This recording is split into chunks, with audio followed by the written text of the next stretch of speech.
Today, I'm going to show you how anyone with just a computer can create 3D models of their van, bus, or tiny home and bring all your ideas to life. Later on in the video, I'm going to let you in on a little secret that I've been working on in the background and I know a lot of you are going to be interested in. So keep watching to the end of this video to find out more. Alright, let's get started. SketchUp is an amazing, easy to conquer 3D design tool which allows you to visualize your van, bus, or tiny house build ideas and put everything into perspective. It's a great idea to know exactly how your build is going to look and function before you start cutting great big holes in your van, which is irreversible if you change your mind later.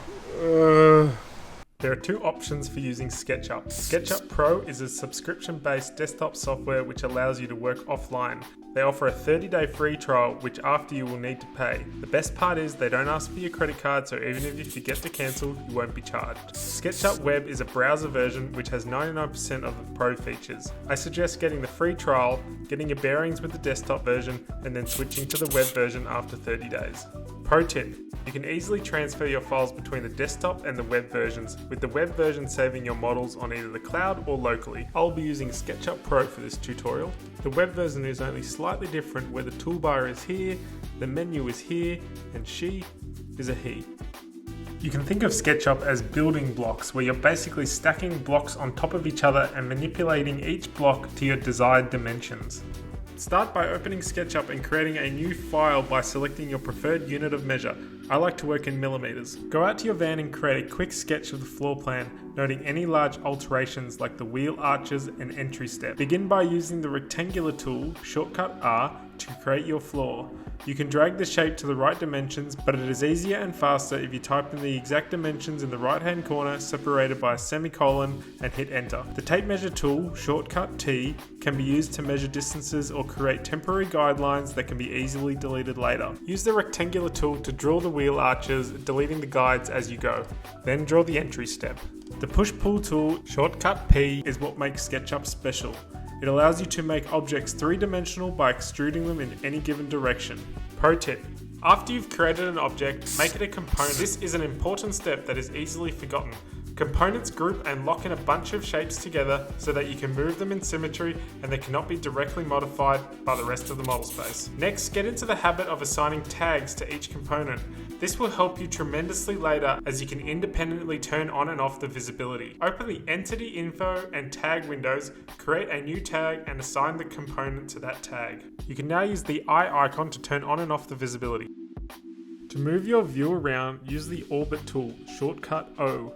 Click your mouse or trackpad to rotate the view. To pan side to side, use the Orbit tool and hold the Shift key. You can zoom out by using your mouse scroll wheel or two fingers on a trackpad. If you zoom way out and disorientate yourself, use the Zoom Extents tool, shortcut Shift Z, to zoom back to your model.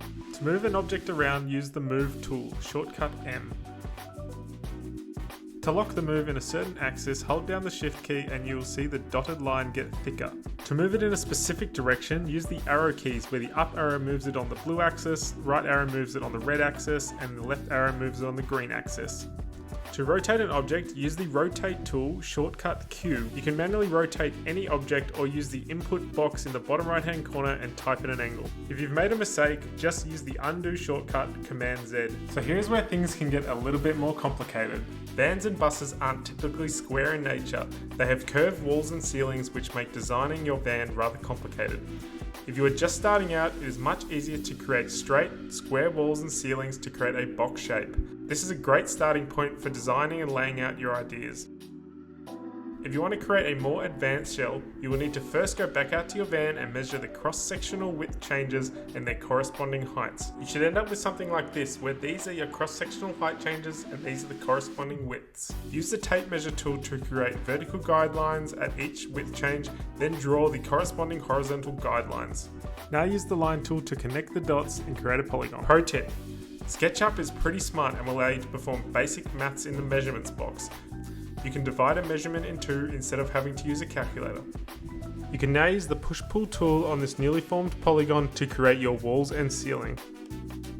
Awesome job for getting this far in the video. I know it seems like a lot of information right now, but with a little bit of practice and playing with the software, it gets a lot easier, trust me. To make your life that little bit easier, I've created a free SketchUp cheat sheet for you to download. I'll leave a link for that in the description. If this still all seems a little bit too much for you and you need help from a professional, don't worry, as we're here to help you. Anywhere from assisting you with your design, layout and functionality to electrical and solar system designs. For more information, check out our website in the description. Alright, now's when the fun continues, when we actually start to design your build. Start by using the rectangular tool to create the basic elements of your design like the bed, seat, kitchen, adjusting them to your personalized ergonomic height. You can add as much or as little detail as you like, but if you're still working on your layout, it helps to keep it simple.